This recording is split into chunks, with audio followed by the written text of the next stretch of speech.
Give us one moment there. Bum bum bum. Bum bum bum. Bum bum bum. Just check. Doing my checks. Check, check, check, check. Especially since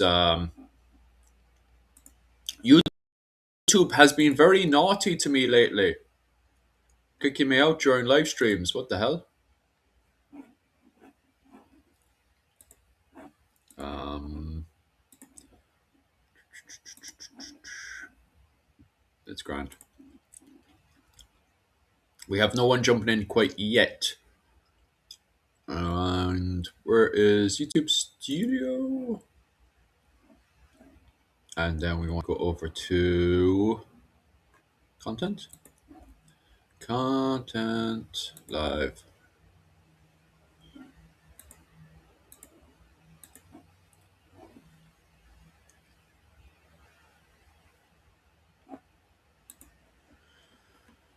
Wayne, how are you keeping? How's she cutting on your side, Wayne? Any news this morning on you? Evening, how are you keeping? How's Canada? Is it a bit snowy today? How's Jim? How is the man himself? Any news with you, Jim?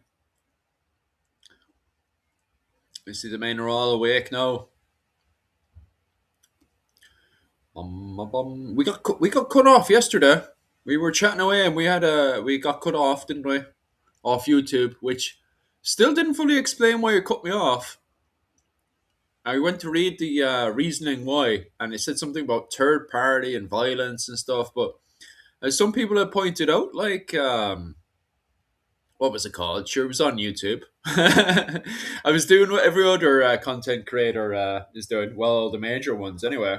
They seem to have no problems watching violent YouTube videos and stuff, and in fact, watch much more worse than I put in. So it's funny how I got cracked down on of Big Brother and others have not in the past. You know, that's funny.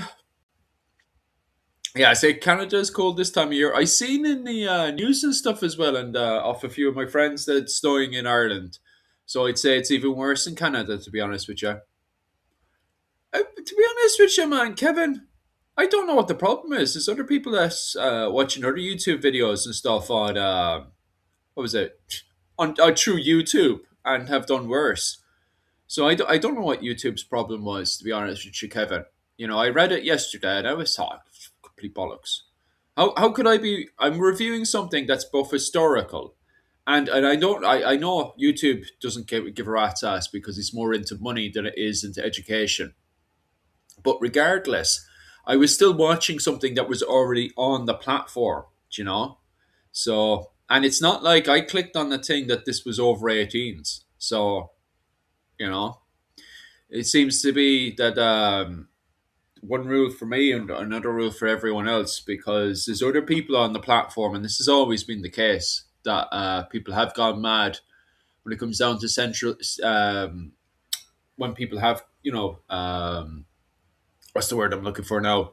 Given the channel a boot, or even removed the channel at times, completely deleted the channel, both the YouTube channel and the Instagram before in the past is the fact that people are doing worse on the platform and don't seem to get into any trouble whatsoever, you know? So, and I also found it funny how they were pretty sarcastic as well in the way they wrote to me. Oh, well, this is your first warning. I'm like, what bloody warning? Do you know? All I was doing was reviewing another YouTube video, which everyone else does as well, do you know? So, I think it's them and their stupid, we just make it up as we go along garbage. If they didn't want me to review a specific video that's already on the platform of YouTube, they should have came in with a warning, or some kind of identification of what's going on and stuff. But, I blame them. I literally, as always, I blame YouTube, you know. They're into making, they're more into showing off their sausage than making money. They keep telling everybody, oh, we're here to make money. Nah, they're into showing off their sausage more than making money, to be honest with you. But grant all day about that, to be honest with you. We'll talk about the Vikings. What kind of title do I have on this? Viking, Irish Viking retry. Do you know what? I might change the title. Q and A. Q and A. Oh, well, oh yeah, there it goes. And we're putting all A on that. Chat there. That's much better. Bum. How are you keeping? Man class. That's some name there, man class. Filmade. Yeah, we have to start off Filmade. Man, when it comes down to Filmade and the start of the Viking Age, everyone always talks about the raids in the coastal area. So Filmade is king. He's king of Ireland at the very start of the Viking Age, right? Well, coming into the Viking Age, at this start itself, it's Aid, who is from the Kinel Owen, is the King of Ireland at the very start. But he gets into a conflict with Philmid Mif Crivcon as he's making his rise down in the Munster region, right? Which is funny, Wayne. And I know you're a huge supporter of Phil McCrivcon, Wayne, because of the fact that you're a Munster man and he is a Munster man as well, because he goes from being King of Munster. He usurps the previous grouping. I personally not sure what the story is there of his usurpation of the Men of Cashel and then becoming king of Munster himself. And then from there, he pushes up to the north and captures Armagh.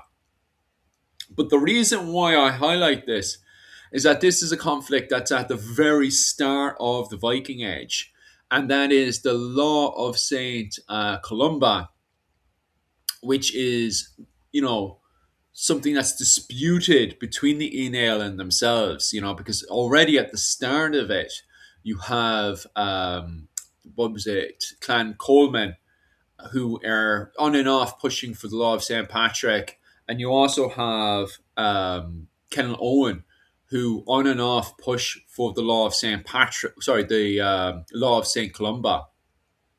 And the law of St. Columba being one that they want to keep the churches insular, where every monastic settlement are a rule upon themselves and they don't really give too much tribute. Good evening, Kat. How are you keeping? And Mary. That makes more sense. But where was I in my flow? Oh yeah, we were talking about the start of the Viking Age. How it starts off as a civil war between um, not just the Enail and themselves, with the fighting between of the law of Saint Columba versus the law of Saint Patrick. The law of Saint Patrick was more in line with Rome, so it was more Roman Christianity. So at the very start of the Viking Age, it's really the law of Saint Patrick, Roman Christianity against insular Christianity, which was the law of Saint Columba. And academics want to talk more about this. However, what's very popular is the Viking raids at the very start of the Viking Age. And those early raids kind of get legs of their own and kind of run off. People now have made out that, these Viking raids, don't get me wrong, the Viking raids in themselves around the coastal area of Ireland are very successful. But at the same time, they're not as successful as people try to make out, because people try to make out that these are entire invasions into the island where they take over the island of Ireland, and they're not. They're raids on the coastal areas of Ireland that attack the monastic settlements and bring an end to the golden age. Sorry, the golden age of Ireland, because of the fact that we no longer have the same scripture level appearing with the dawn of the Vikings into Ireland. But at the same time, the main bulk of what's going on politically is happening between the likes of Philmiv Mif Crivcon, as you can see here, and the Enail, So if you look at the map, actually, I should have put a map up there. I'll chuck up a map there. But if you look at the map, do I have a map? I do not have a map. Do I have one here? I have. There we go. So if you look at the map there, we can see there the men of Munster in turquoise blue, and then in brown we can see the Enel. That's most of the fighting that's going on at this time between the two factions. And that's really the peak of the fighting that's going on. And that's mostly where we should be focusing our attention to when talking about the start of Viking Age Ireland. And don't get me wrong, as we go into the period of Mael Shocknod the First, we start to see the Vikings getting more and more brazen, pushing further and further into Ireland, trying to penetrate their way in. But this becomes a massive failure under Mael Shocknod the First, especially when Mael Shocknod the First takes over, becomes King of Ireland, subjugating Munster, Leinster, Connacht, and the Vikings. He beats Turgis, the king of the Vikings per se, kind of the major chief of all these Viking war bands that are pushing in from Luckland, modern day Norway. And Turgis is beaten by Mael Shocknod the First. Allegedly, Mael Shocknod the First had sent out Ugluk young warriors to dress up as women and as what was it called? Male shock. Sorry, these Turgis goes in to try to attack these young women who were actually young warriors dressed up as women.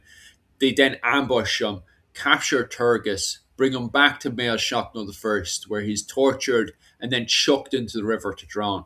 Yeah, any questions there? Don't mind covering whatsoever. Do you know what? I'll turn on the light there because it's getting difficult to see me. Close that off there. 1 second. And I'll turn on the light. But yeah, of course, any questions to do with Vikings or anything, definitely ask me. And I will chat away about that. One moment there.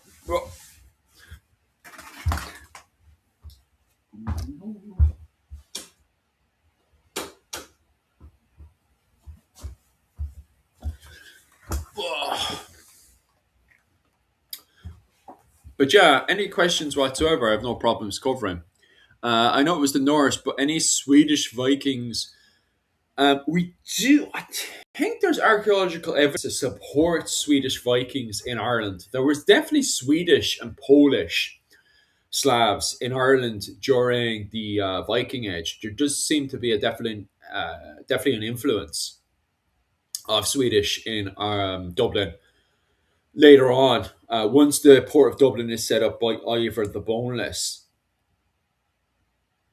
because what happens after Mael Shocknod the First beats Turgis, we have a civil war, civil fighting, a private war that kicks off between the men of Dublin, between two major factions, which is Fingal and Dovegal. Dovegal is ran by Ivor the Boneless and Olaf the White. And the two of them, this is covered in Claire Downham's book. She focuses a lot on this in her book, which is Viking Kings of Britain and Ireland, the dynasty of Ivor to AD 1014. She really focuses this on her book. And there she points out that the Dovegal win the civil fighting in Dublin and become the dominant faction in Dublin, right? And with that, Dublin starts to get built up, right? It's still only a trading port at this point. It starts off as a long fort at the start. Maybe I should have put up a picture of a long fort. But regardless, if we look at, I suppose we can get a better picture of that. If you look at the right side there, we can see the original port of Dublin there, right? And here is what Ivor the Bonus and all of the White starts to build up and starts making a major profit. You know, it's not a major settlement quite yet. This major settlement starts to get built up around 920, 940, right? And that's interesting in itself, you know. Yeah, this is a very good one off Kevin. I'll post that one there because it's a very, as always, Kevin has a great one there. And I'll have a wee sip of my drink while I Well, you read that one. Yeah, and I assume, Kevin, a lot of these Swedish and Slav and a lot of these groups start to come into Ireland around 920 to 940. And when I say Slavs, I mean Polish from the north of Poland and Kiev. I assume a lot of these characters start to appear as Ireland goes into its economic golden age, which happens around 940, sorry, 920 to 940, right? And we even start to have, build up of this starting to appear once Ivor the Boneless and all of the White build the original port that we see there. So that's the original port. It starts to appear around 840, 820-ish. It starts off as a long fort, then eventually becomes a trading port, as you can see there, and eventually becomes a city, as we can see here. Exciting stuff for sure. Really is exciting stuff. Did Vikings bring the slave trade to Dublin, or was it already a thing at the time? It was a thing at the time. If we look at Ireland in the late antiquity, well, even before then, like Iron Age, Celtic societies had slavery. We can see that by the communication, well, literature between the Romans and the Gaul in France. So it was already a part of Celtic culture even before. And then when we go into Ireland itself, we see a lot of communication between the Irish and the Romans going into the late antiquity just before the collapse of the Roman Empire in the West. Obviously, the Roman Empire in the East continues with Constantinople. But here we can see the capture of St. Patrick, and St. Patrick writes two letters, which is the letter of the Confessio, which you can see online if you type in St. Patrick's Confessio. You can read that online. Absolutely brilliant writing. I would happily advise anyone to read that. And his second letter, which you can also read online, fully, like, this is a main source. This is literally straight up the writing of St. Patrick, and it's the letter to Coroticus, right? So you've got two letters there. The Confessio, where we're not sure why St. Patrick is apologizing, but he's apologizing for something and making it a confession about something we just don't know. And his second one is the letter to Coroticus, where he's not demanding, but he's asking for Irish people that have been enslaved in England to be freed. His followers, they are his followers, and he's asking them to be freed. Okay, so those two letters are online, and I think they're on the same website of the Confessio, so you can get the two of them there. Oh, you sweet. So, is that what's it called? Recent DNA, cat, or is that DNA from back in the day? Like, yeah, it's definitely. But you can see there with St. Patrick's Confessio, he outright describes the slave trade of the late antiquity in Ireland just before the collapse of the Roman Empire. St. Patrick does.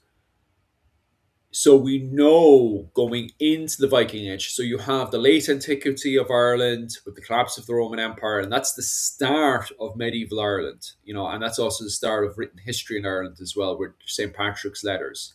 Then we go into the Golden Age of Ireland between 550 to 793. Okay, and we have obviously the era of the saints and scholars. Sadly, a lot of literature has been destroyed and is missing, and we're looking at a lot of copies that were written during the Viking Age, interestingly enough. But we know that the Golden Age of Ireland produced a whole load of literature, but sadly it is missing today. Okay. um, I'll shove Kevin's one on there because it's a nice juicy one again. um, and then just as the Golden Age of Ireland is coming to an end, when we have the Vikings coming in, burning the literature, burning the monastic settlements on the coastal areas. And then we have the internal fighting in Ireland, which is the main meat of what's going on, which we seem to always ignore, which is the fighting between Philmiv, Miv Crivcon, and the Enel, which you can see in this map. So the turquoise is Philmiv Miv Crivcon, and in brown we have the Enel. Okay, and the Enel are a bit iffy. They don't know if they want Roman Christianity under the law of St. Patrick to dominate Ireland, or if they want to keep to insular Christianity with the law of St. Columba. Okay, so that's fascinating in itself, and that's the start of the Viking Age in Ireland. Okay, that's the main meat of it. It's not until we get up to the era of Mael Shocknell the First that the Vikings really get out of control for the actual elites of Ireland. The elites of Ireland don't care about the Vikings destroying the monastic areas in the coastal spots. Okay, they just don't care. Like, they're burning and destroying their own monastic churches as well, right? Because they're trying to enforce Roman Christianity. Okay, the old Book of Kells. I'll pop over to what's Ken saying there. Irishmen could have taken about Scandinavia as trawls, perhaps monks or merchants. I suspect that's how most DNA from Britain and Ireland spread into Scandinavia. It's possible. It is possible. It's very confusing right now, and we're still trying to untangle a lot of stuff that was happening during the ninth century. You know, as I was, what was it, 2 days ago, having a little fit on shorts because of the stupidity of people. They're constantly having this fetish of Turgus successfully beating Mel Shocknell, which never happened. This was erected to kind of glorify the victory of Flan Shinna and Mael Shocknell. So there's one erected for Mael Shocknell, and another one was erected from Flan Shinna on a unification of Ireland. And as part of that unification was the subjugation of the Vikings, the Men of Luckland, you know. And we see that within the Finn cycle as well, how the Men of Luckland have to do what the High King of Ireland wants to do. The Ree Roach, wasn't it? Was the title to the head of the Enel at the time. And then what was it? I think in some sources they're referred to as King of Ireland, which is Flan Shinna and what was it? Mael Shocknell. I'd have to quickly look over the annals to see what title. Flan over Ireland. That was it. I can actually, do you know what? That'll be an interesting one. But anyway, regardless, it was. There he is. Flan over Ireland. Wait, is there a better one? That's the title he gives himself once he subjugates all of Ireland. Flan Shinna does. But regardless, it was Mael Shocknell that booted out Turgis, and then the next wave is Ivor the Bonus and Olaf the White. But they don't come to invade Ireland. They do rebel with Leinster later on, but they don't actually come in to invade Ireland. Where is it? So there we go. It should pop up. And if we go to this one, yeah, it's funny, isn't it? So that is Flan over Ireland. And that's the title he gives himself in that point, which is fascinating stuff.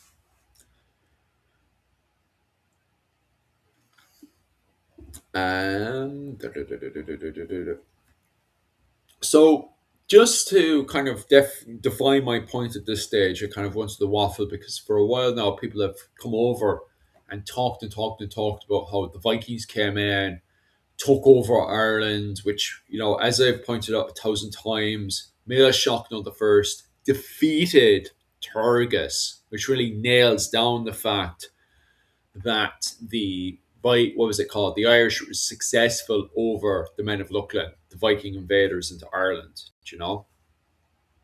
And when Ivor the Bonus and all of the White come in, there is no indication of them trying to invade and take over the island. In fact, they're allied to Leinster when they rebel against the likes of Mael Shocknell and Flan Shinna, you know. So there isn't an invasion itself, but there is a private feud later on between what was it called? There is between the likes of Ivor the Boneless and stuff.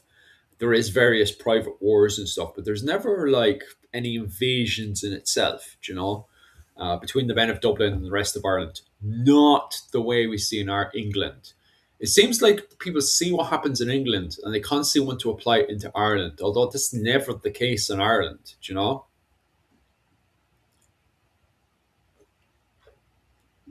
Like I can't, other than the fight between Mael Shocknall the First and Targus, I can't think of any example where it's very black and white. Vikings versus Irish after that, unless you're talking about later on the Irish, once they're properly Hiberno-Scandinavian, they're no longer Norwegians. There is a full-on rebellion from the men of Dublin later on around 920 against Niall Glundov of the Kennel Owen. But you could also debate that the men of Dublin were allied to Donegal Dun at that stage as well, you know. So definitely after 860 for sure, the Vikings are a part of insular politics in Ireland, with the private wars and all that sort of stuff, which, is common in politics at the time, you know. I don't know. Du- du- du- du- du.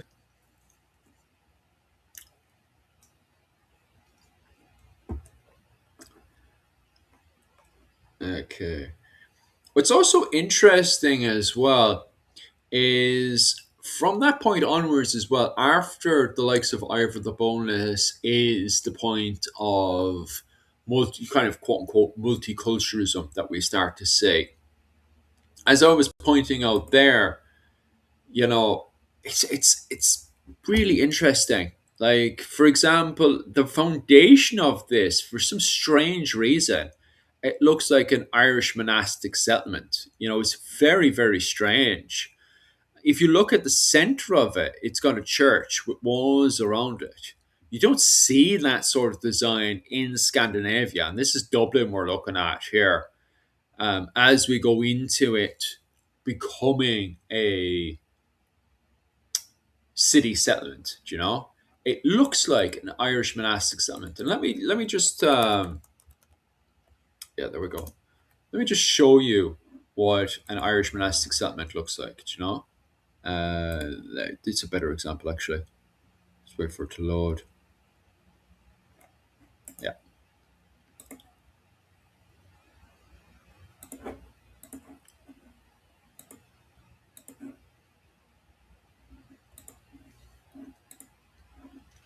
So if you look at this here,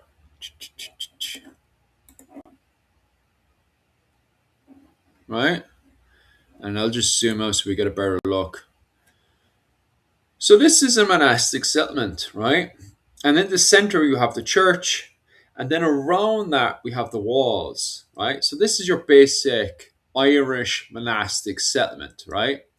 And this is seen as kind of the main center point for assemblies and when you need to go to church and all that type of stuff, right? Now, at this point in history, most Irish people live in their own Irish farmstead ring forts, okay? So you don't see these monastic settlements becoming cities, okay? So at this point, the Irish are not building cities. But when we go into 920, it's at this point we see the Hiberno Scandinavians, the Irish Vikings, now building Irish style cities. These are not like Scandinavian. Don't get me wrong, the houses are Scandinavian. But this is of a Hiberno Scandinavian style city. This is not a Scandinavian style city you would see in Norway, Denmark, or in Sweden. I don't see any of this design over there. I could be wrong, but I don't think I am. I don't think they're building churches in the center of their settlements at this point. The advantage is, right? So if they're building roundhouses, if you look at this monastic settlement, it takes up a lot of space building a roundhouse. So there's massive advantages building Scandinavian style houses, which could be why everyone switched to building, even Irish people that immigrated into Dublin probably switched over to more Scandinavian style housing so they could cram more houses in, perhaps. It's just a theory of mine. But Patrick Wallace highlights this as well. So it's not like I'm just talking all my ass. If we look at the work of Patrick Wallace, this is his book here. Patrick E. Wallace, Viking Dublin. In that book, he's saying the exact same thing I'm telling you today, okay? That this is more of a Hiberno Scandinavian style city that takes the best of Scandinavia and Ireland and puts it together to build a city settlement. So we can see that evolution, you know? And think about it this way, like before that, if you look at Bronze Age, Celtic, you know, if you take this for an example, just before 550, you have these Celtic forts being constructed and built, If you look at this one here,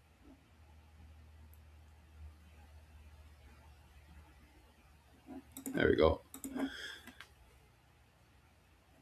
So that's your standard. Let me zoom out a wee bit.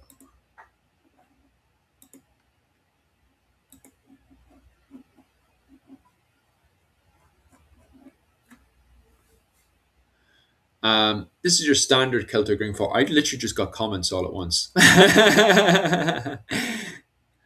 I was wondering why the comments suddenly stopped and then suddenly boom, got them all at once.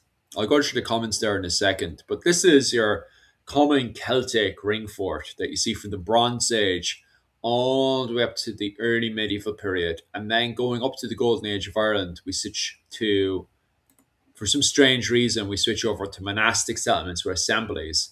And everybody gets their own farmstead ring fort that you can see there, okay? So that's basically what most of the Gaelic native Irish are living in. And then we have Viking ports that appear. And as we go into the 10th century, as the Irish and the Vikings are mixing together, making Hiberno-Scandinavians, then we have Hiberno-Scandinavian cities starting to appear, which are absolutely fascinating. Like, I would definitely like to hear more. Do you have any literature that describes? It could be, if you're looking at what Ivor the Boneless looks like at this point, Claire Downham might have a description that's much more historically accurate. I can't remember if she does or not yet. I think she does talk about it for a wee bit, her interpretation of what he could have looked like, but it's so argued. And the reason for it being so argued is the fact that what was it called? The Scandinavians wanted Ivor to be a kind of cripple. They wanted him to, his children not to be identified as the rightful kings, that type of stuff. So they really undermine Ivor the Bonus for political reasons. But to be honest with you, I really don't know what he looked like. Apparently, the Book of Kells was written by Saint Columba. Yanazor reference in 1002, the Great Gospel, Column Kill. I have to go through that. 1006, I'll have to make a reference for that one, or for sure. Did the Rock of Cashel, Irish side with the Vikings? Cashel, if I switch back to the map here, would often ally itself with Limerick. So when it comes down to Wayne, when it comes down to the internal, can I put your thing there? Yeah, I can. When it comes down to the internal fighting in Munster, which we can see in turquoise there, that bluish color in Munster, Cashel, can we see Cashel on that map? No, we bloody can't. Right, so it's just written as Munster in the center. Where you see Munster in the center is Cashel, okay? So just change that to Cashel, right? So Cashel was allied to Limerick, and then the Dalcash, which you can see north of Limerick, was allied with Cork, right? I'm not sure how the other Tuda clans, as we refer to them, are allied on the map, and I assume there's a lot more politics there. Especially like I wonder which way Waterford was working in this internal fighting. I'd be interested. I say Waterford was allied with Cashel as well. To be honest with you, because you can see Waterford's in between Munster and Leinster, and the Ushraga as well. But I think Waterford was more caught up with the fight in Ushraga because they were allied to the Daisha, which was close to Waterford against the Ushraga. Ushraga didn't really like any of the Vikings, I don't think. But Cork was St. Finbars, so it wasn't even Vikings, you know, Cork, which is the south of Munster. So Cashel was allied with Limerick against Cork and the Dalcash per cattle raiding season.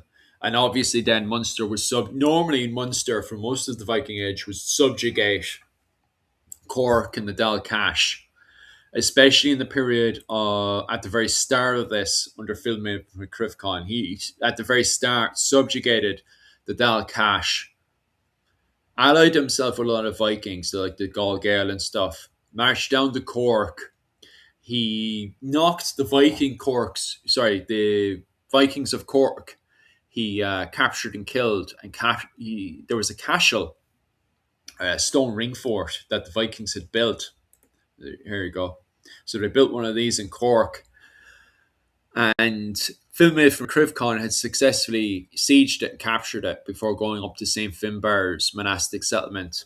And then from there, he captured the Bishop of Cork, brought him back to Cashel, and starved him to death. Wayne, okay? I've been thinking more about the Gall Gael. Well, that's perfect because we were just slightly talking about it. I've been thinking more about the Gall Gael, and I think the men of Luckland had no chance of survival without cooperation of the Irish. Yeah, I definitely believe in that as well. The mature benefit was Irishmen outside clan could gain status. Yeah, it's interesting. And the invaders could establish a foothold. Yeah, I think that's the case as well. It's just there's so much happening in the bigger picture, you know, especially because a lot of people have a lot to gain there, Kevin. That there is agreements made with the men of Luckland in particular, not so much with Turgis. Turgis, 120 men, goes in there, starts looking against everybody. And Kevin, Turgis gets absolutely battered by the ENL. And allegedly, according to the Annals of Ulster, Turgis is 120 men.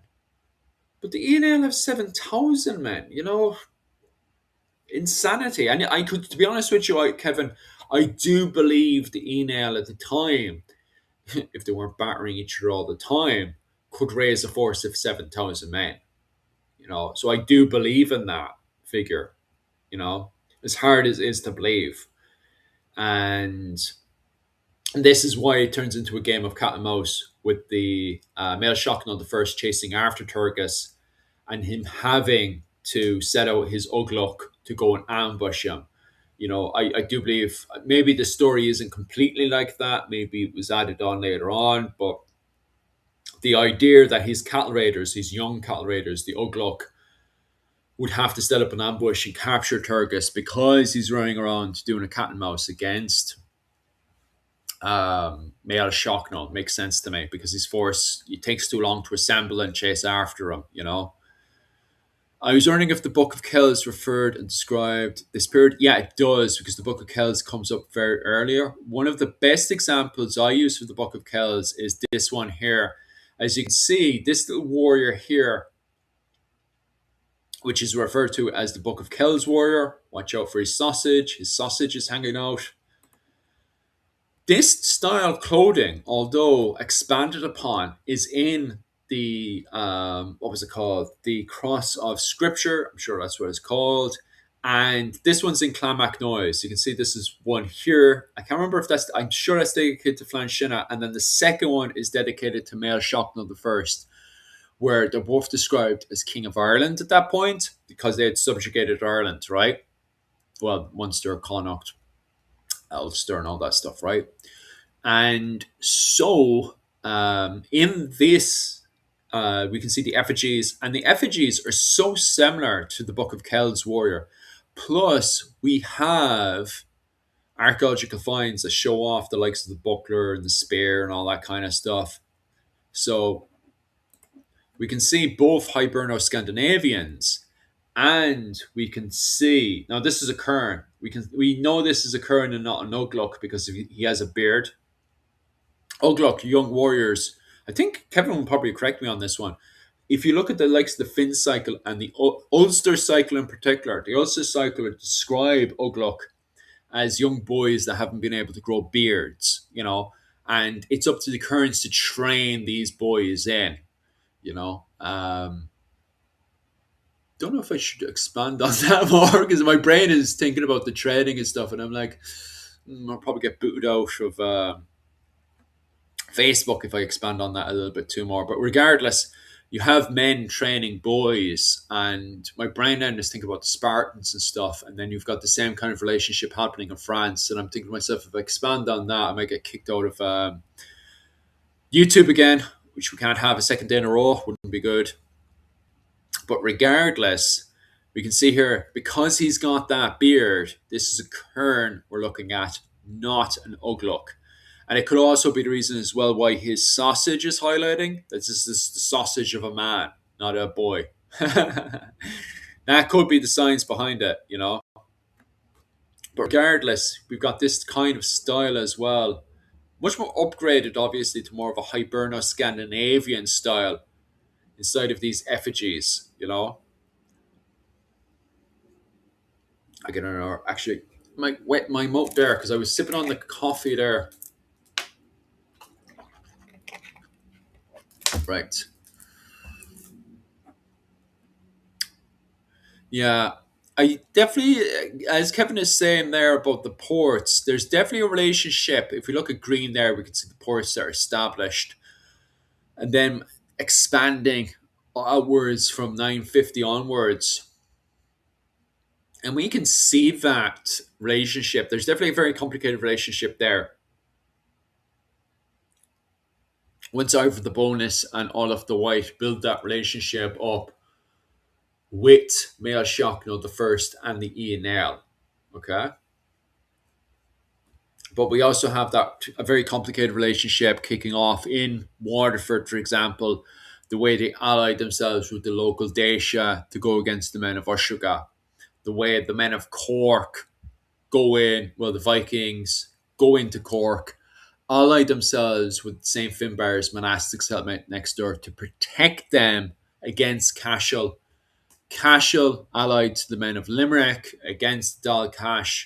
We see that very complicated relationship in there. And this is the reason why Munster at this point starts to advance faster and faster and faster until eventually the Ianail collapse. The Ianail don't like Viking ports in their settlements. Like anytime you see Viking ports popping up, they go in there and burn and destroy them. There's no they don't like Viking ports on top of them because they start divide and conquering starts to go in, and they don't like that between the Enel. But the Enel get toppled anyway because what happens is the Dal Cash, a very, very tiny character at this point, they continue to advance and advance and advance and advance and advance. And they advance because they start to dominate more and more. They're advancing and keeping up with Limerick, constantly keeping up with Limerick, constantly bringing in new goods, having that relationship with Cork. And because of that, they're constantly booming. Like, as the saying goes, you're only as good as the best fighter in your gym. And because the Dalcash are competing and able to keep up because they're playing the Game of Thrones so well, they're able to keep up with them. We can see the what was it called? The Dalcash eventually getting to a point where they take the kingship of Ireland. And that happens because of the Viking ports being there, where the Enails start to fall behind when it comes down to the evolution of what's going on. If you look at Sean Duffy's work, where he cites into the finds in Dublin, Viking Dublin, under Patrick Wallace, we can see here that under Sean Duffy as well. Sean Duffy highlights this, that there's so much riveted mail, there's so much armor and weaponry being produced in the cities in Ireland, at that point, that you can see why there's constant evolution there and why the Enel are starting to fall behind in the evolution side of things. Um, just quickly going through. I fully agree with this one as well, what Kevin is saying here.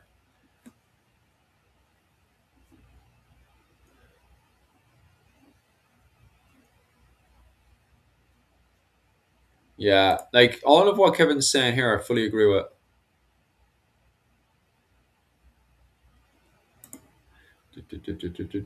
I might just fly down and actually read my way up. I read a copy of the Book of Kells where the spear.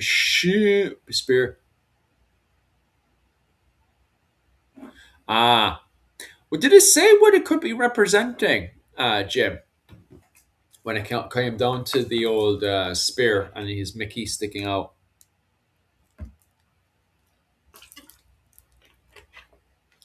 My third great grandmother, Mary Ann Murphy. Uh, in 1833.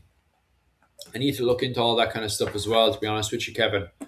I got a lot of relatives buried in Cork and Limerick as well. Most of my family is from Cork and Limerick area, like.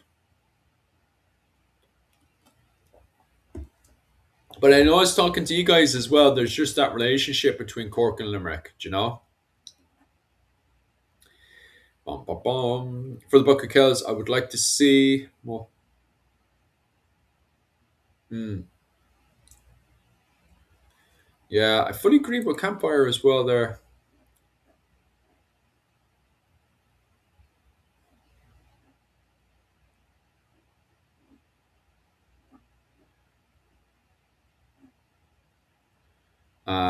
Give us a second there. The Book of Kells Kern would make great a tattoo. Yeah, let me see if there's actually. First off, actually, I'll get over to. Sorry, one second. I'll show Jim that one because there actually is High Cross, Clonmacnoise, a close up for Jim. What I actually want to show Jim is the Warriors. There we go. That's the front side. Is that the side I want? I think it is.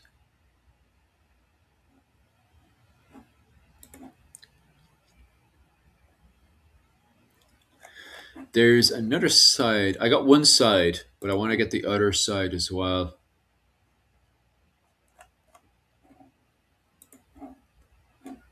Do you know what? I'll send this on first for Jim to look at. There we go. Yeah. Take a look at that there, Jim. That's not the side I want to show you, but it shows off Irish clothing. What's interesting as well on this is that you can see kilting going on. So if you look at the other one, you have the tunic, it's nice and long there. And then on the second one, you can see that's Donegal done on the bottom right. We can see Donegal done, right? But we can see that he's kilted his tunic by the looks of it. I think he's kilted his tunic. I'm not sure. I need further look into that. But it's interesting nonetheless that he's brought his tunic upwards. He's got that belt there. Where the other two lads, the belt, I don't know if the belt is visible or not, but kilting is where you pull up the tunic, interestingly enough. And I think there's a cloak as well on Donegal. Interesting, like very, very interesting nonetheless. Let me have a look there and see if I can find that other cross, the other side of it, because the other side is also very, very interesting as well. If I could find a picture that's just like that one.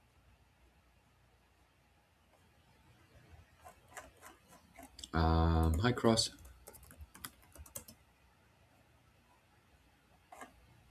Yeah.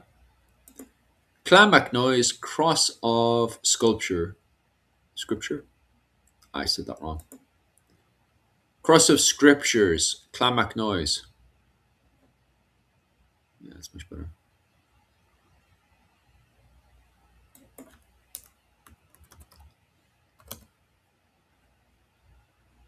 And if I type in images, carving,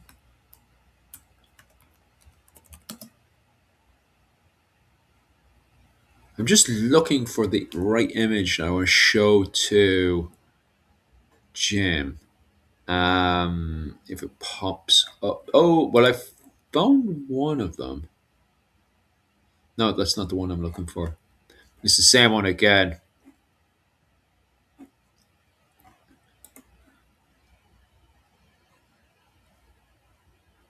Yeah, I remember the same thing happened to me last time where I was spending ages looking for those images. And I can't remember for the life of me what that shield is supposed to represent. The shield here is a buckler. The shield itself, what the symbol is meant to represent, I'm not quite sure if it is meant to represent a symbol. Pop over to the Book of Kells Warrior again. But here is a buckler, and there is buckler finds in, if we look up the Archaeology Dublin Museum. I, well, it popped up anyway. Uh, we'll type in Viking shields because I saw buckler shields. It gives me Bronze Age shields. Let me see.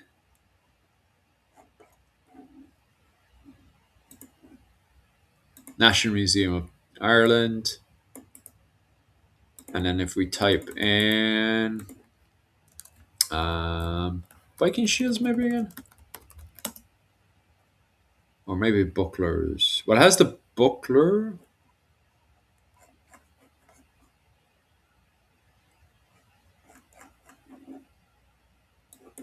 It's book. Oh no. Well, buckler shield maybe. I had a picture. You see, this is the problem now. I haven't been to Ireland in ages, and I had all these pictures. They're in the museum. Last time I was there, anyway. So I want to take. I type this into Google and it's not popping up. It's popping up with the Bronze Age shields. I want the Viking ones. Maybe if I type in Viking,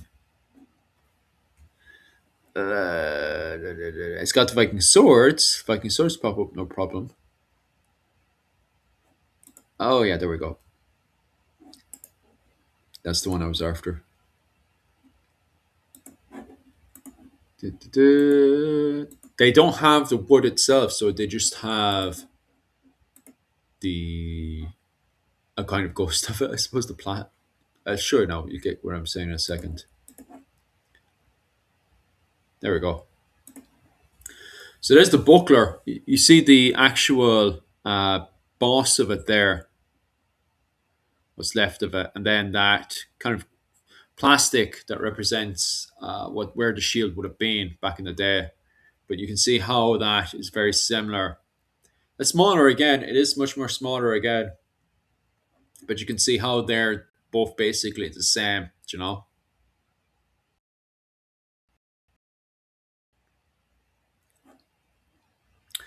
There's more. Oh yeah, I definitely agree with that one. Where a type. Oh, breaches, breaches, breaches, breaches. I'm not quite sure, to be honest with you. Bum, bum, bum. Let me look at the other Book of Kells. Because what I'm looking at is mostly the Book of Kells. Book of Kells is a wonder for the 9th century. The problem is most of these pants, like, because once again, you look at the Book of Kells and it's the same fashion popping up again and again and again.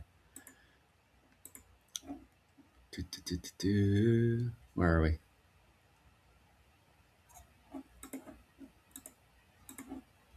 There we go. But look at that. You look back at the cross, and then you look at this. There we go. Like, look at that. You know? And then you look at the cross. You know? Wild. You can see how the fashion has changed, though, going up to in 50 years, because this is at the very start. The book Kells comes up right at the very start, and you can see that Byzantine Empire influence going in. But, you know, you're looking at the effigy. This is the effigy here. Looking at the book of Kells. And there is a bloody other fella. He's exactly like the Book of Kells warrior, but I can't find the blasted effigy. It's on the other side as well. I just need an image of the other side of it. Do you know what? Where is the back button? Right. Cross of Scripture front images. Clonmac noise. We'll go Clonmac noise. Clonmac noise. It's me trying to look in.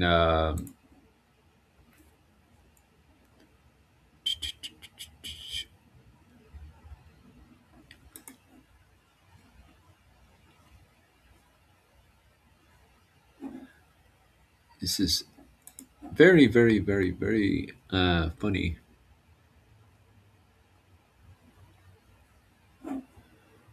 I need to get a picture of the Clonmac noise. I need to go back to Clonmac noise and take pictures. That's what I need to blast to do. But anyway, because I wanted, you can find another very similar image of the Book of Kells Warrior in the Cross of Scriptures, which is wild, you know. Butler and Spear, Buckler. I know of at least one small Bronze Age shield like this found in Ireland. Yeah, the Bronze Age shields though are so different. Like the entire fashion in Ireland at the time, which some people refer to as Iberian Celtic fashion of the Bronze Age, it's so different to what we're seeing here going into the Viking Age. You know,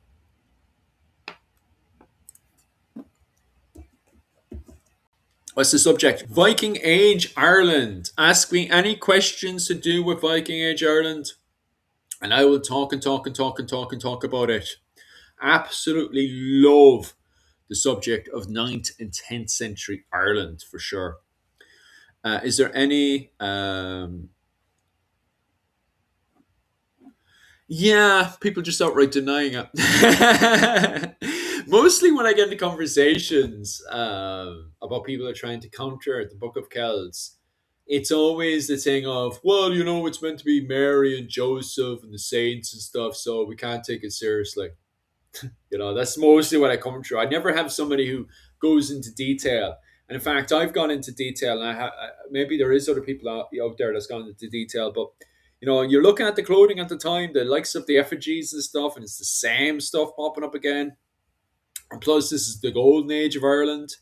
We have references to silk in Ireland, you know, from the Byzantine Empire and stuff.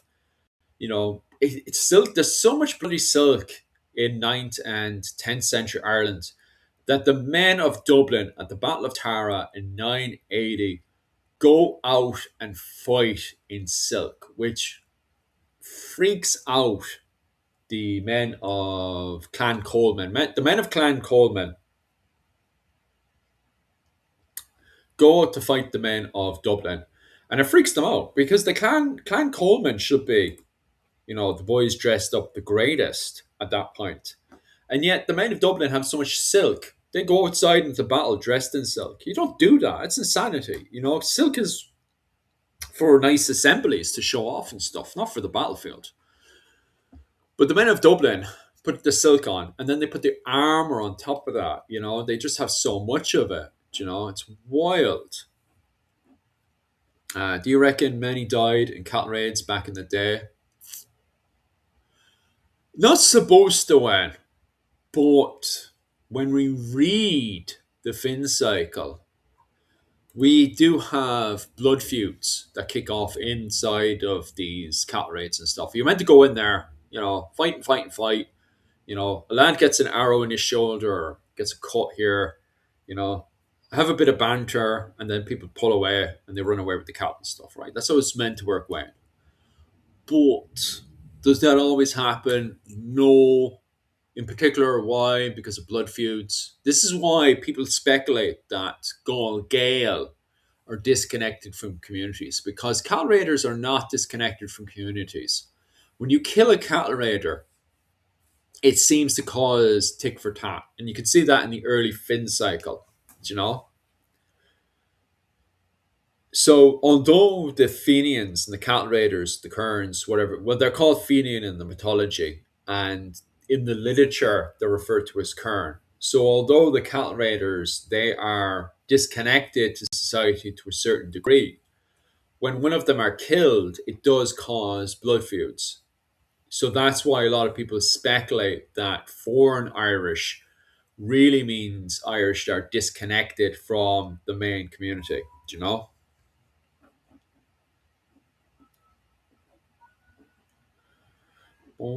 Scotland claims it recently has been from Iona, but Scotland, Scotland's also claiming that it owned Iona during the early medieval period. By the way they talk, so you know, Scotland are very strange. Sometimes when they have these discussions, with their agendas and stuff, very strange indeed. That is why we want more.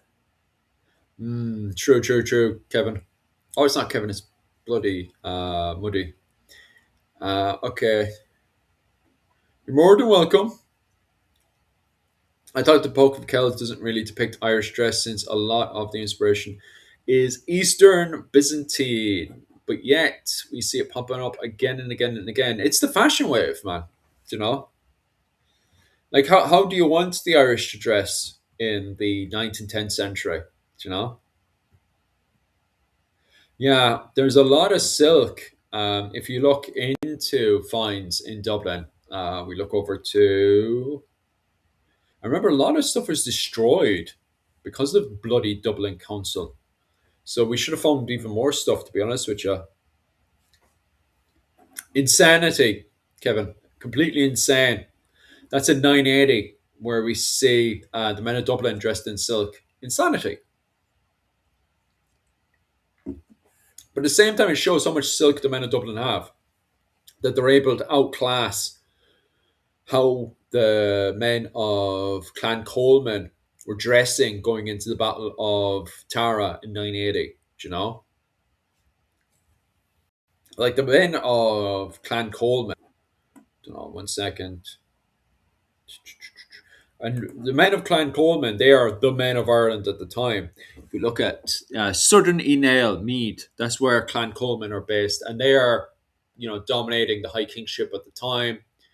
And they should be the ones who are the best dressing looking ones, but they're not. They're outclassed by the men of Dublin. Do you know? Silk was said to help against arrows. If interesting, that's very very interesting for sure. Handwriting. St. Patrick writing the Shanachus Moor. I don't. Interesting. I'd have to look into that. The connection between the Confessio and his letter to Caraticus, and see if there's any connections there with the annals. Bum, bum, bum. What was it called? The Irish monks are said to have Eastern crowns. Where'd you get that reference from? Because I have. Right now, there's a lot of Irish academics are saying that the Irish had no crowns whatsoever, which I do find interesting because the Irish are depicted in the Battle of. What was it? It's gone completely all my bloody head now. There's one battle between the Irish Vikings And the Irish Vikings and the Anglo Saxons is one of the biggest and bloodiest battles of all time, around eight. Sorry, 940. I'm sure. Oh, sorry, 943, 936 battle in England. It's one of the most bloodiest battles of all time. Battle of Barnborough. In that battle, it describes that the Irish Vikings had crowns on their head, which I find interesting. Like there's drawings and stuff, but I don't have the source on me now. I don't know if any of the original images are here. No, for some reason they're showing images of the Battle of Hastings on Google, but I have the actual original source here with the images. Because I actually bought the magazine, but and I got it sent to my house. I got it. Did I pay for it, or I got two copies of it. I got one copy for free off them, and I went off and bought. I originally bought the original digital one, and then they sent me a hard copy for free because I'm actually buddy with the lads who went and put together this magazine. Um, it was a history magazine and stuff. And the lad sent it over to me for free to review it, and in it they had the original photos and stuff from the Battle of Bamborough in 936, and in it depicts the Irish Vikings having crowns on their head, but I don't know what the story is there. I don't think it means literally crowns. I think it meant whatever Eastern bishops wore. Yeah, I think the Irish academics would agree with you there, but I want crowns, Kevin. I want crowns. Yeah, could be. I just took that one up there. You're looking for Mihal. 1 second. Tell you what I like to do. I like to Google stuff and then it triggers stuff that I know as well. Of course. Why would I want life to be easy for me? Well, give us a second, lads. I'll fix this. 1 second. We saw it, and there that helps. The O'Hanlons. I went to. Was I in the military? I was in the military with O'Hanlon.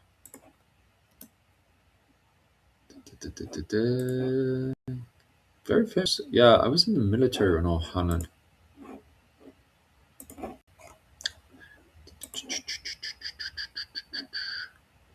Very close to my own spelling. O'Herda. Coat of arms. Family history, maybe.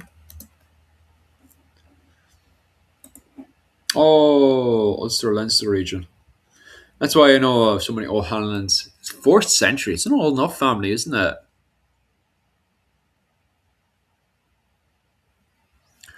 Geez, you go on to the Wikipedia for it. So much history there, but it's definitely in Mihal clans and dynasties field of expertise. Come on to me on the Saturday. I'll see if I can get Mihal on, and I'm trying to get everything on a go after Christmas because it's just after Christmas now, and I'm trying to get everything on the go. Oh, you remember now? You can see who's an old look now. Cheers for that, buddy. That'll mean the world to me. I'll go off and buy myself a chicken with that money. Delicious chicken. I was trying to bloody buy the books. I was trying to use the money to go and buy the books, but bloody Amazon's been blocking me. So I have to find another way. I'm trying to get a hard copy. I'm trying to use the money I'm making here from both the YouTube money and from the Patreon. I'm trying to use that to get a copy of Currents and Gallow Glass, and I'll show you of Currents and Gallow Glass. If you haven't seen the book already, lads, of Currents and Gallow Glass. And also, the other book I'm trying to get a hold of as well is there a difference with that book, I wonder? 16th century Irish armies. And what's the other one I need to get? Gaelic World at War. And there is another one. It's Dave Swift's. What's Dave Swift's one called again? 1 second.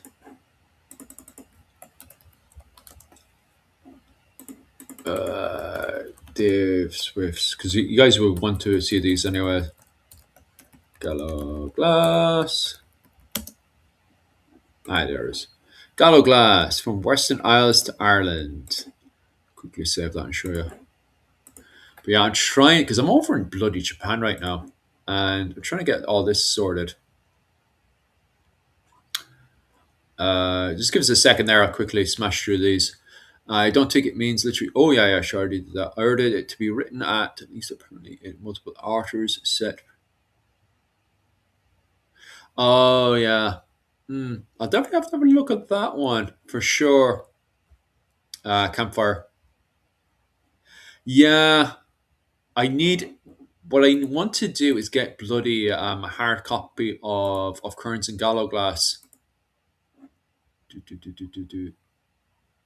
What was it called? Yeah, this is the one. Where you saved this and it went all over the place. I'm still trying to get a bloody hard copy of this one,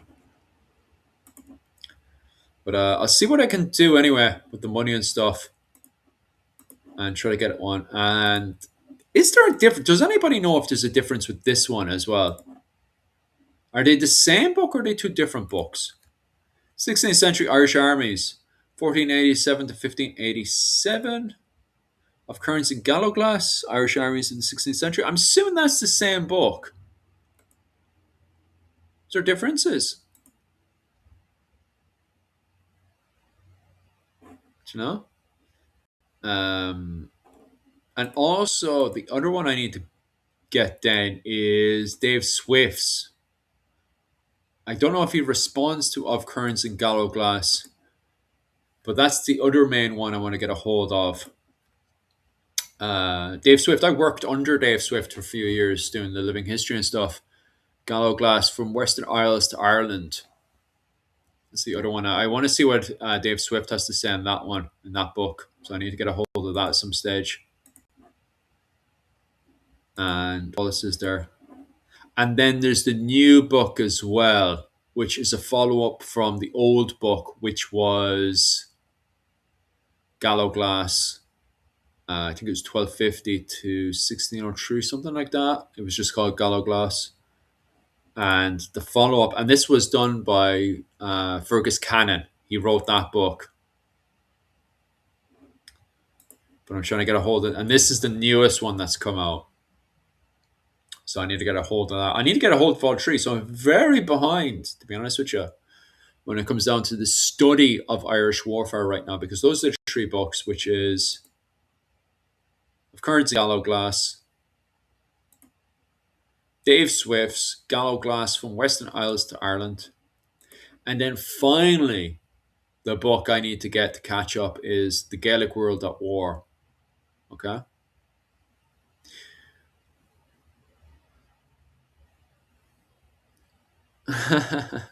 Yeah, I'm over in Ireland, so it's not too. It's only about 12 o'clock here, so it's not too bad. Like, was Eimer the same as Ivor the Boneless? Yeah, I guaranteed. I read the Annals and the Saxon Chronicles, and they're definitely the same person. Like they describe perfectly, even timing and stuff. They're describing the same person. So I 100%. I sat down and I read both of the main sources, the Ulster Annals, and I read the Saxon Chronicles, and without a shadow of a doubt, they're the same person. Full on, they're the same person. Even the spelling. Look at that spelling you have there. They're so similar. Imer, Ivor, do you know?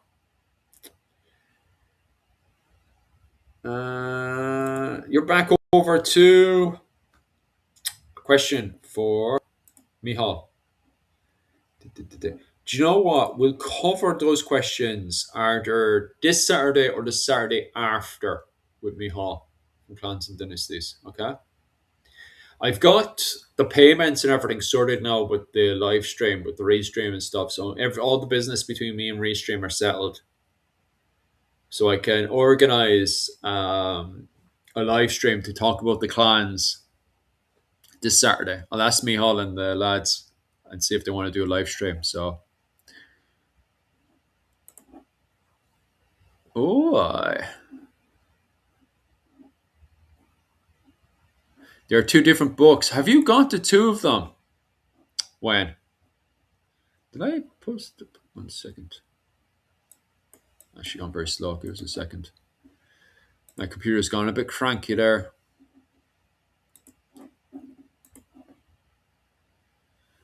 There we go. Just put me back in frame. And did I accidentally delete the other one? I must have. Oh no, it's right here. So you're saying this book and this book are two different books? They could be like. I think you could be right. Do I speak Japanese? Very, very, very, very, very poorly. To be honest with you, I need to put more time into it, but it's trying to get the time, you know. And I only, when I'm talking to Japanese people, only use the very basics with them. To be honest with you, I wonder if Usherga has a book on the Irish. Oh, that was the outdated one.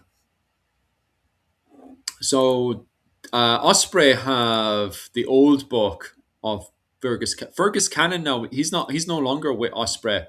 He's under these lads. He was making another book with the same book, by the way, from Retinue to Regiment. He was going to be originally under. I'll show you now. Well, actually, give us a second there. I'll show you the old book first off. Gallo Glass. So Osprey have the old book, but it's outdated now. And I have the old book, by the way.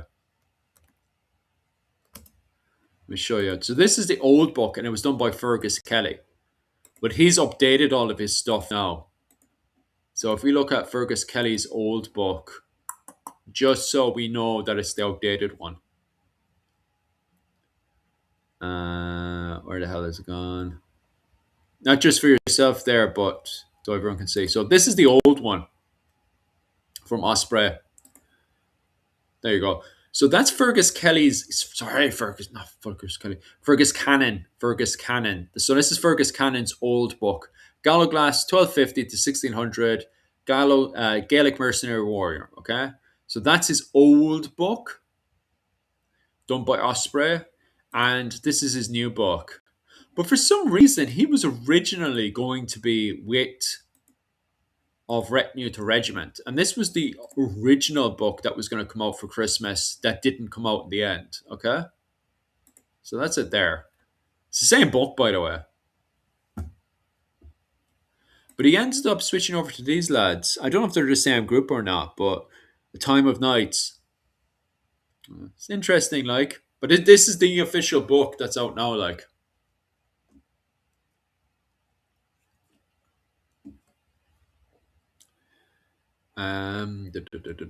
So yeah, that was the old one there.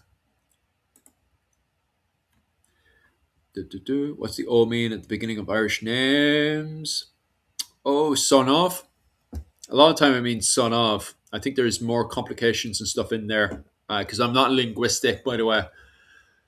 But if we look into early Irish law, give us a second there. The book that covers a lot of that kind of stuff is A Guide to Early Irish Law. It covers a lot of the genealogy and stuff. Well, explains it and shows how complicated it can be at times. Like, I link between very well. I think they are as well. So the Emer, sorry, are the sons of Ragnar and the heathen army. Debatable if Ivor the Boneless's founder was Ragnar, because in the Ulster Annals it says it's a different father is the father to Ivor the Boneless, but could be, could be, could be, could be, could be. I like to see a picture of the warrior head. Which warrior are you talking about there? The Gallo Glass one, is it? Gives a second there. I'll give you that one. You think about that one there, is it, Jim? Gallo Glass, 1250. Yeah, there is. That's the old one.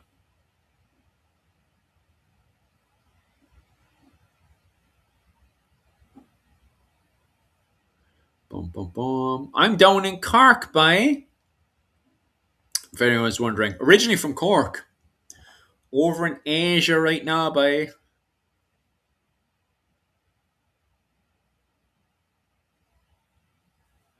Oh, the sword? Are you talking about the sword in this one? Let me have a gawk. Not quite sure what that is based off of. It's interesting. If you're talking about the sword there, I'm not quite sure. Dave Swift have a sword? Oh, Dave Swift does have a sword. Are you talking about the one that Dave Swift has, or the one that the other Gallo Glass? The other Gallo Glass, I'm not quite sure. I know Swift has a basic 15th century Irish and Scottish sword of the 15th century on his belt there. The real Republic of Cork, by. Yeah, son and descendant of, what was it called? Both Mihal and Kevin. Kevin Mihal from Clanton Dynasties and Kevin from Brehon Academy. Two of them have done videos on son of etc etc etc. But if you want to find the original source of all that stuff, it is Fergus Kelly's A Guide to Early Irish Law. Covers a good bit of it. Because as always, once you get into the qualifications of the linguistic of all this kind of stuff, oh god, does it get complicated. That's right, Ryan. Cork, by. I'm from Cork, by. Myself and Wayne are both Cork originals.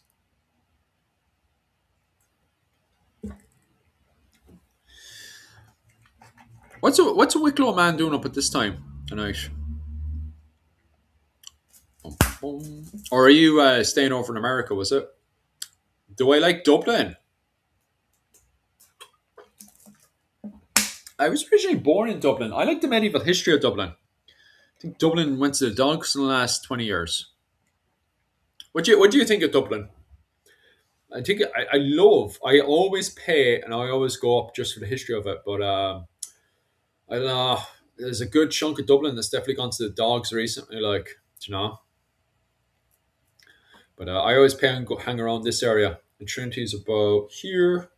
And then there's a few other spots where I get my favorite books and everything. Oh, I miss Ireland so much. It's nice to be eating out in Asia and stuff, but God, do I miss it all, really.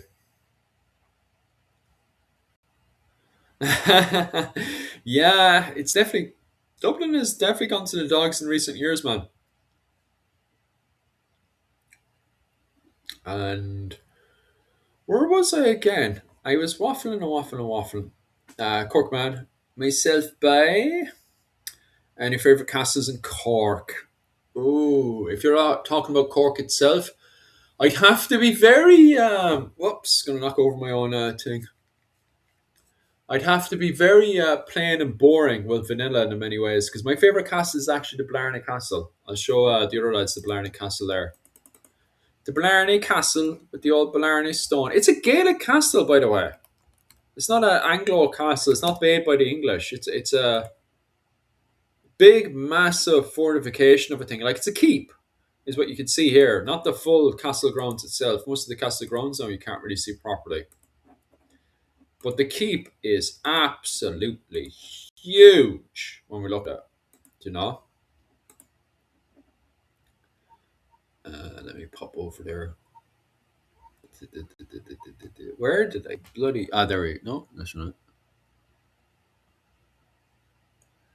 I don't know where I saved off to. Give me a second. Is that the right one? Give us a second because I want to find a picture of phone ringing there. Give us 1 second there. Someone knocking at my door. 1 second. Hi. Hi. Oh. Hi.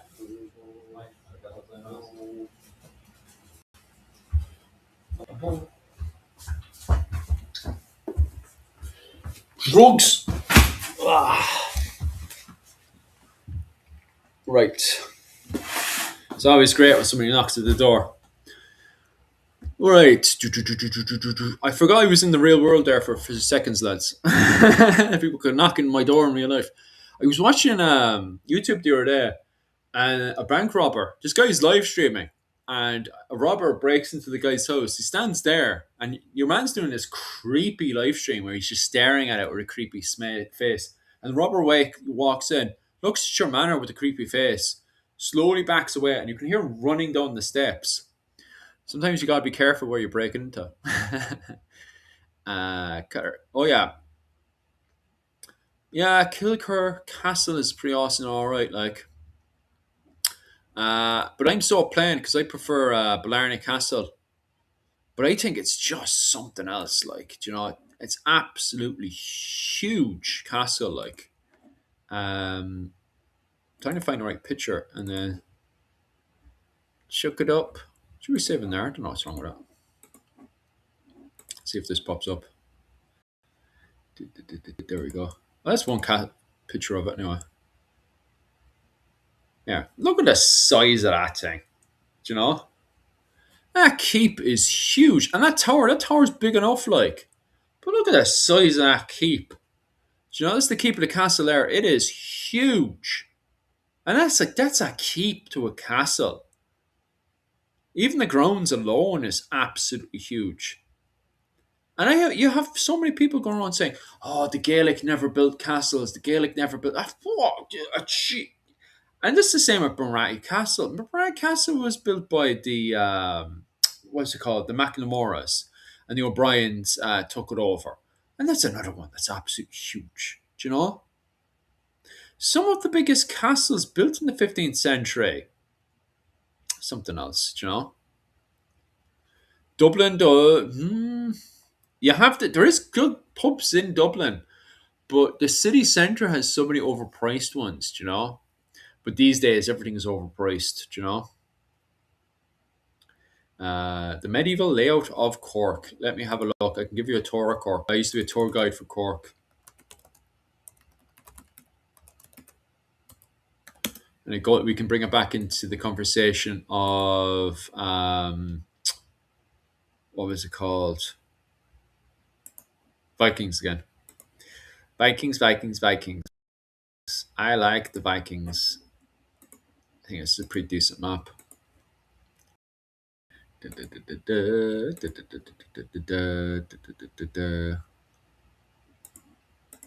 we go.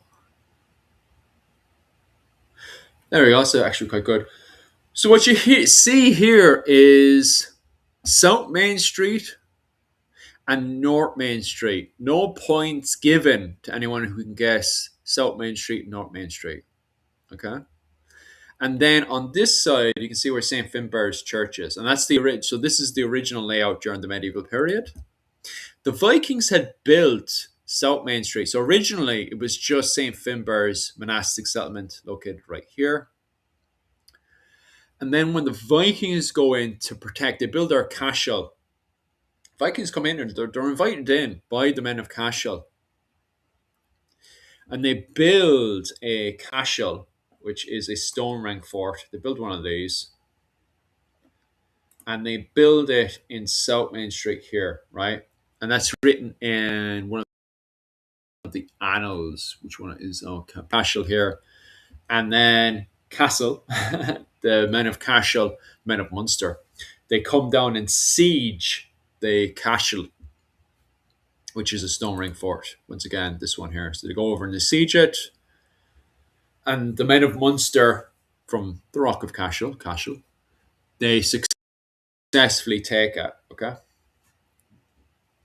And then obviously the Vikings come back later on. They just subjugate the place really and force the Vikings of Cork, located here, and the men of Cashel, the men of St. Finbarr's here into subjugation, and they take away the Bishop of Cork to the Rock of Cashel, where Phil Myth McCrivcon, who we're talking about the star of the live stream, starves him to death. Okay, so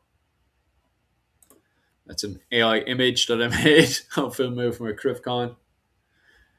And he brings the Bishop of Cork to the Rock of Cashel and starves him to death.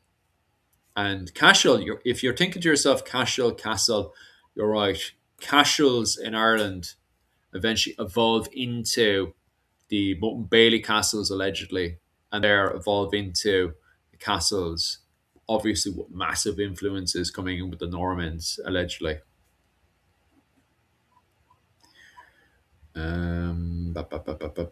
Canturk Castle is awesome. Canturk Castle. I've seen Canturk Castle. Let's have another look at Canturk Castle. Is that the ones that's occupied by the Barrys, isn't it? Canturk Castle. Yeah, I've looked at that. It looks like 50, was it 16th century castle, isn't it? 17th century. There is old ones. Yeah, McCarthy's. Yeah, sure. No wonder you like it. The Old Castle, as it was called, before the English took it down. But we have no idea what the Old Castle looks like. All we have is the surviving 16th century, which is, don't they refer to them as house castles, isn't it? Or fortified houses. Been 20 years since I've been to Dublin. I need to get to Dublin and stuff as well. I miss Ireland. It's really fun out here, and I really enjoyed last week. But God, I need to do so much in Ireland. Need to do so much work. Why am I only finding your channel now? Well, you can clearly see the algorithm has been blocking it. But myself and YouTube are arguing again. They pulled me last night. It was not last night, yesterday. You can ask the lads. I was middle of doing a live stream and they pulled me. I was reviewing YouTube videos, by the way. I was live streaming other YouTube videos, criticizing them, just like any other, and they pulled me. Kevin was apologizing for it. Kevin sent me the source. And we were doing what we normally do. And Kevin shouldn't be apologizing to me. YouTube should be apologizing to us. So, I don't know. YouTube clearly up to no good as usual. So, if you didn't see my channel, you know why. Gobshites. McCarty's built it. The English didn't let them finish the roof. Yeah, bastards.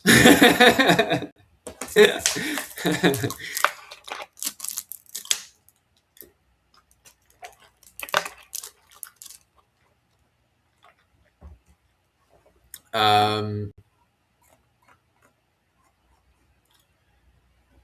right. Where were we?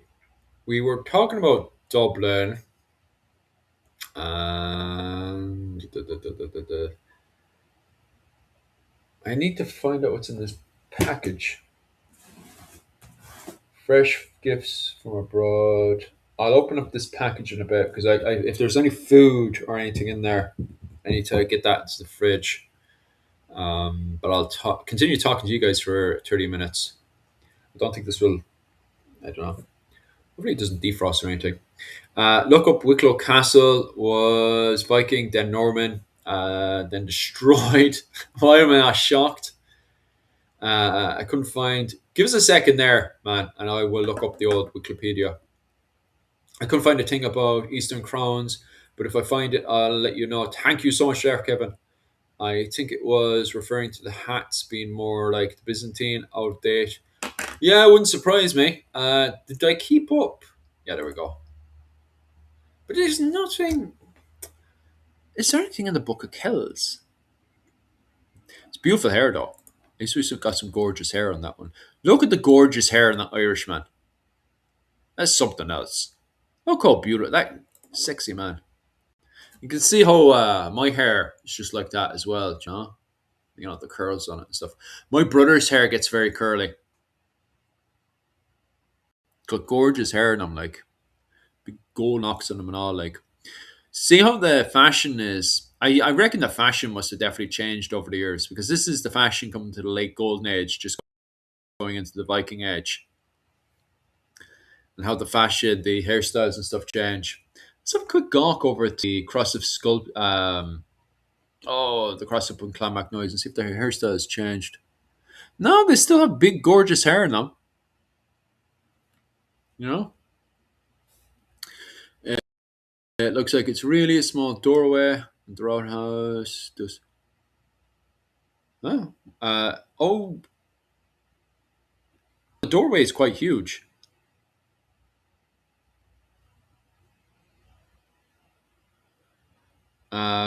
But you did hit an interesting thing. Let me see if I can find, because for comfort, they actually. So you have, interestingly enough, you do have a very similar system to what you see in Japan, where you have the keep and sort of the palace idea, right? So they are building an area for roundhouses and stuff as well, where the main noble would stay in. Okay, so you do have the keep, and the keep does have great hall. It does have a comfortable, like it's not, you know, uncomfortable to stay inside the keep. I wouldn't say it's uncomfortable to stay inside the keep, but they also have a kind of what you would refer to as the palace area. So, Jim, you're right. They do have what they refer to as a palace area. I just give me a second there. Um, I just wonder if there's any depictions of that. Oh, sorry.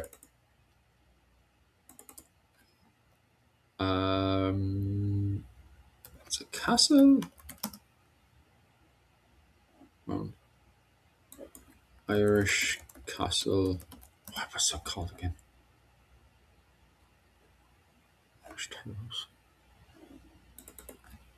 My brain is confuzzled. Oh yeah, Irish Tower House. That's it.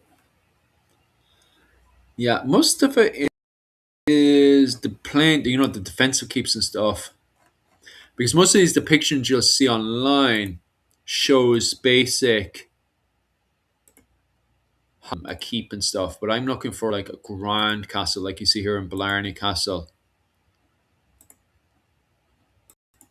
But they do believe that there is a palace, what they refer to as a palace area, and in this palace area would be a, you know, a lot of the times, sometimes even, um, oh god, I'm thinking of the right Irish words now, because if I remember the right Irish words, I can quickly Google a lot of this stuff.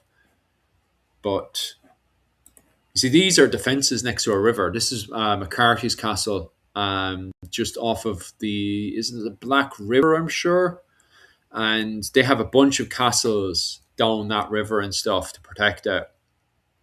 So you see a lot of stuff going on. But then you have the likes of Bharati Castle and Blarney Castle are kind of like the main castles, and they do believe that there was a what the Japanese would refer to as a palace area. So you have the keep, which is, you know, you stay in during defensive times and all this kind of stuff. But there is like a great hall inside there, and there's a sleeping area. But they also believe that there was, on the castle grounds, there was a palace area, and a lot of these palace areas, because the O'Neills in Tyrone Castle believed that there was a palace area there. What you refer to in the Japanese aspect of what is a castle. And they do believe that they did most of their living and stuff inside these roundhouses and stuff. I'm trying to think of it. Um, Irish roundhouses in the sea. My Irish has gone to crap. Or they bloody, even the name isn't bloody popping up for me. Dwellings, roundhouse dwellings. That's not what we want. But close to the keep, sometimes you'll find the likes of these. It's going to pop up now. Cranogs. That's the one, isn't it? Yeah, Cranogs. But it's not popping up. I'm sure it's called Cranog. But they have Cranogs close to the keep in the 15th century. And people speculate that this is the palace, you know, the quote unquote palace area where the nobles and stuff would stay. I'm trying to. So sometimes you'd see the likes of this. Crannock. Give us a second there.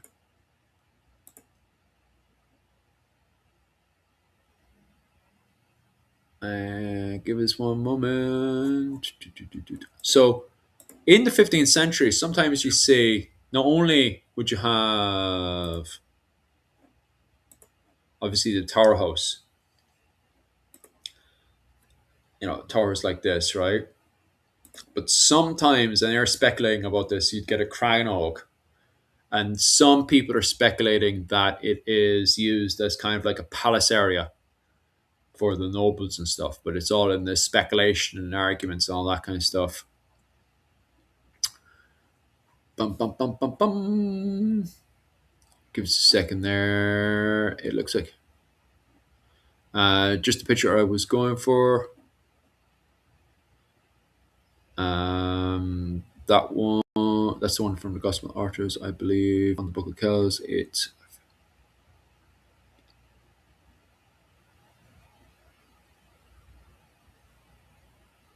yeah, interesting. I'll put that one to the side. What years were the McCarthy's the main men for? McCarthy's. They originally come in as the Ogluk. Sorry, the Onocta. Wayne is going to go mad there. They're originally the Onocta, and they're the successful branch of the Onocta after 1014, if I remember what right. Let me see. There's the map. So for some reason, it doesn't really depict the Onocta on this map. I should really get a better map for sure. But if you look in the Munster area, that's where the Onocta should be. And then after 1014, we see the collapse of the power of the Onocta, and out of that, the McCarthy's branch out of them. They don't really get to the same dominating power that the Onocta had, the McCarthy's. I suppose the closest they do get to it would be during the Tudor invasion. There's a branch of McCarthy's that allied themselves with the Tudors and start to dominate the Munster region.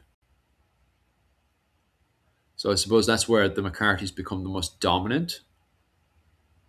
Which is funny because the McCarthy's allied themselves with the Tudors against the Anglo-Irish. And the Anglo-Irish, the Fitzgeralds were put there in the first place, well, had been originally with the English, with the Norman invasion of Ireland in 1169. But over the years, the Fitzgeralds had become more Irish than the Irish themselves. But the McCarthy's had seen that opportunity with the Tudor conquest of Ireland and had allied themselves with the Tudors against the Fitzgeralds. And it's the same in the Nine Years' War as well, where they see those as opportunities to expand their power and reach. But as we go into the Confederacy Wars and stuff, the McCarthy's are once again on the side of the Irish as we go into the Cromwellian Wars. More Irish than the Irish themselves. Oh, aye. Bum, bum, bum, bum, bum, bum, bum. Okay. What else do I need to waffle on about? The McCarthy's. They did win. They did, didn't they? Your boys. Sure, didn't I make an old short about that last year, wasn't it?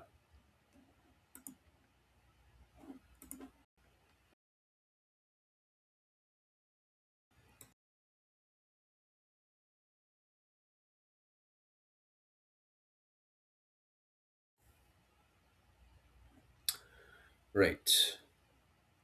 Hey, the strangest occurrence just happened there.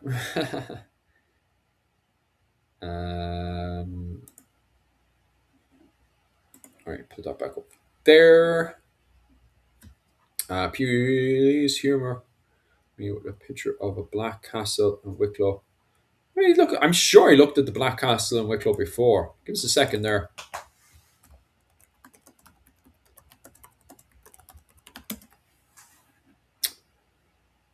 Oh, there's the original. I actually found the original one. The original one popped up there. Most of it's fallen off the side of it. I put up the original and what it looks like today. I have a lot of deleting to do after this though, and I'll quickly scan through the actual history of it. Da.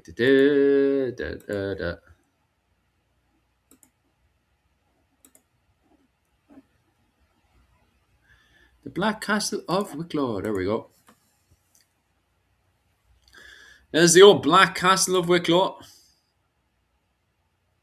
She's a fine old castle, I tell you that. We'll have a look at it today. Dun, dun, dun, dun, dun, dun. And it's it. She's in bits today.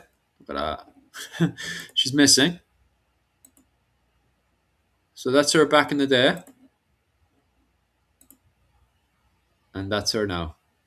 That's depressing stuff, isn't it?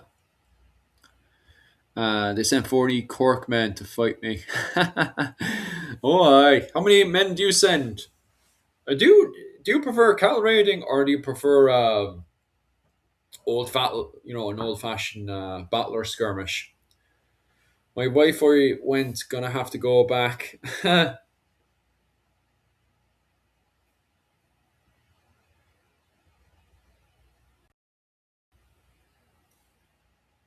Boom, boom. I didn't cover them. Give us a second there. We'll have to get a. I'll get a Mihal. I'll actually say to him when he wakes up, he'll be awake again in 3 hours. So I'll actually ask Mihal in the next 3 hours or so. Do you know what? I'll put together anyway. Actually, no, I'll ask him. Coat of arms. Jesus. Their coat of arms is very similar to our own coat of arms. Very interesting. I sure no wonder. Also from Cork. Cork by the Devons. Devon was founded in the name Devon derived from the Gaelic, located in Limerick, Kilkenny, and Cork. The Devons, except from medieval times.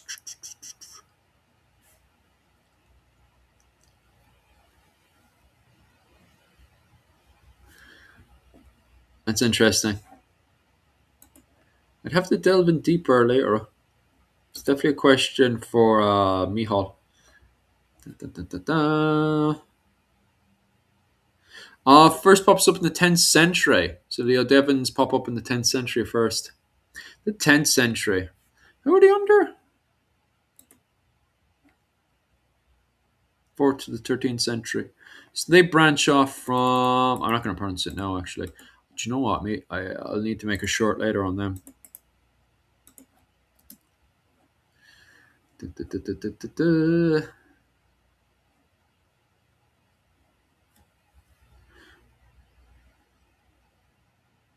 Aye.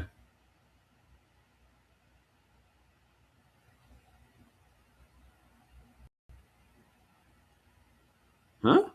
Why are there so few timber frame buildings in Ireland? I thought there was a lot of timber frame buildings in Ireland compared to England's Tudor buildings and European ones. Lack of oak? Not sure. Thought there were plenty of buildings. What do you mean by that? I've heard of the White Robe.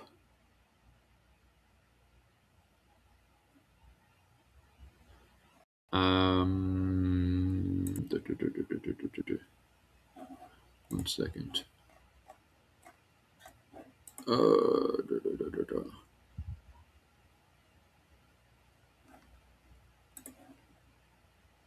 Where am I going? One second. I'm crushing this all wrong place.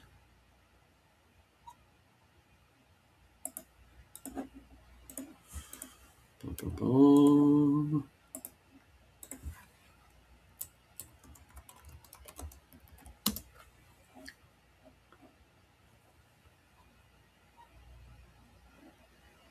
What am I saying? I don't even know what comes out of my mouth. Donovan. Aye.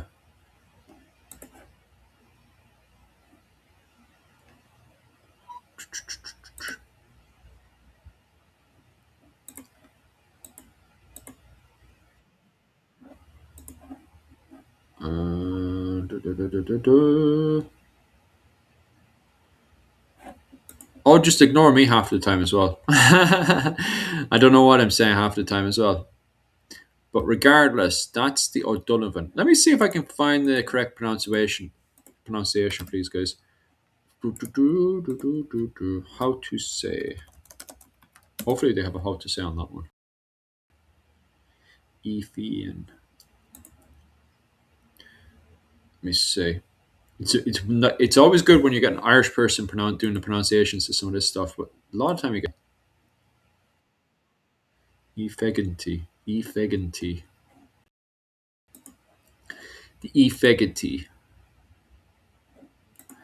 efeganty. So clan branched out of the efeganty, and the efeganty were around the 4th century, and they were an early clan. Well, to it that was around the Limerick area and extended into the Clare region. Okay, that's interesting. Efficacy 377. Oh yeah.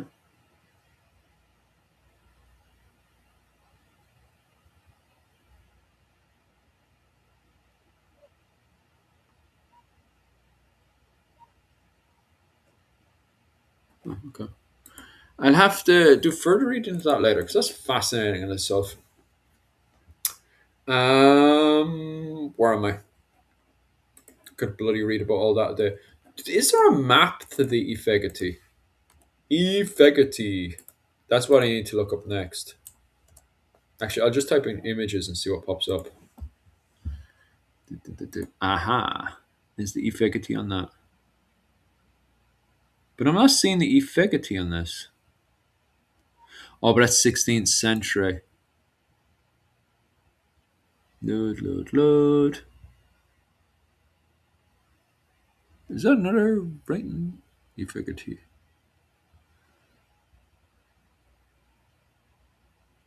Oh, but that's got an E on it. Let me see. I don't know how this is going to pop up. But you can see the Efficacy on this map. The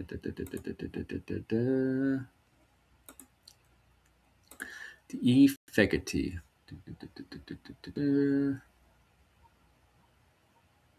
Efficacy.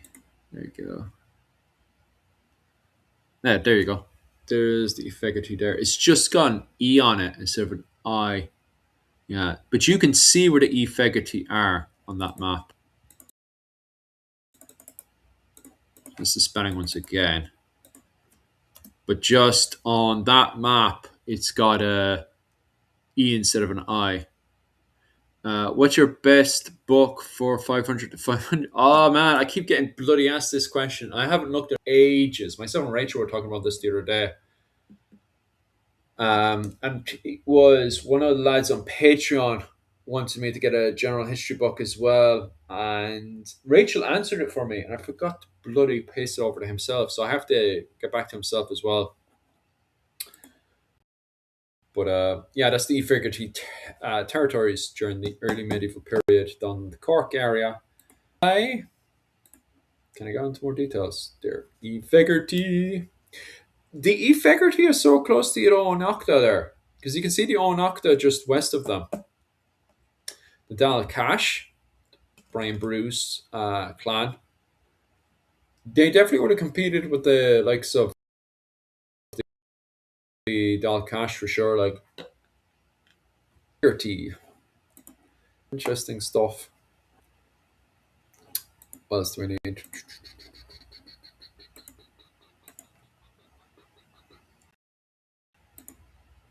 Is it Chalice related to the Efficacy? Do, do, do, do.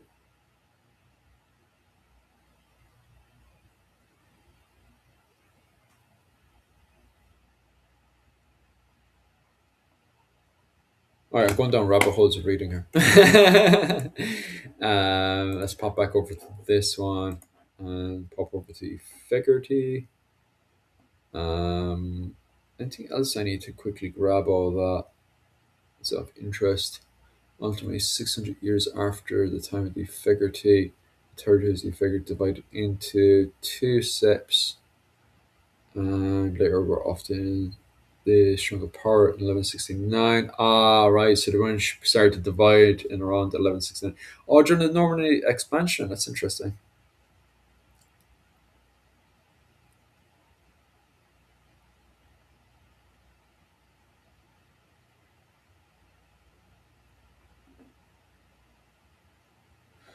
Yeah, it's interesting. Medieval timber. I believe that the only surviving medieval 16th century timber framed house in Ireland discovered within late was timber frame. Pretty sure there's a lot of timber frame in the 16th century, especially in. It's more of a question for my wife, to be honest with you. But because what yeah, most castles and stuff all have timber frame in them.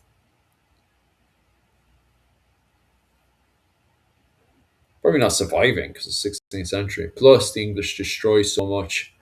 It's difficult to say. But I have to do more research into them. Obviously, way out my field of expertise because it's in more of the archaeology department than what I am aware of.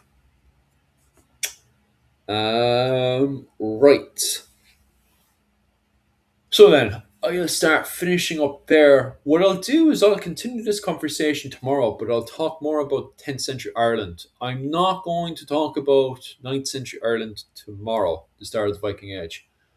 I want to talk about 10th century Ireland tomorrow and the Irish Vikings, so the men of Dublin, when they're fully established and everything. That's what I want to talk about tomorrow. So tomorrow, I'm talking about mostly going to be talking about the fighting between Ireland and England during the Viking Age.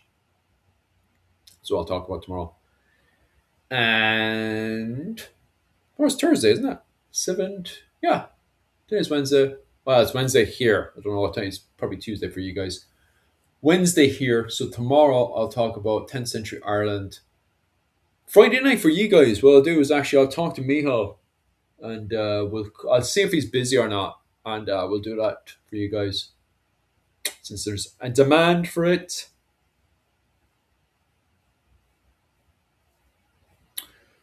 Anyway, yeah, keep sending that. I'll keep that reference up actually for me, and I'll look into that one. I have no gawk into it there. Um, oh, that's also very interesting. Do I have a background that's much better? I can see. See. If I just go to default, there, that's much better. But anyway, if I stand up a wee bit, there we go. Black cover. Right. Me thinking. Oh yes, Saturday.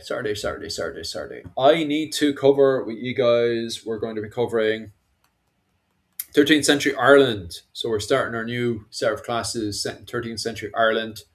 Definitely head on to my Patreon. If you just want to support the channel for a stop, you can always send me money here or subscribe. Or you can head on over to my Patreon where I get a higher percentage. And for 20 quid a month, I also do classes on Patreon as well. This week, well, this month, we'll be covering 13th century Ireland from the Scottish Norwegian Wars into the Tamad Wars and also Brian O'Neill's revolt, where he becomes King of Ireland, and then up to the Scottish Wars of Independence. So if you're into that, guys, definitely head on over to my Patreon. Other than that, thanks very much, and slán go all.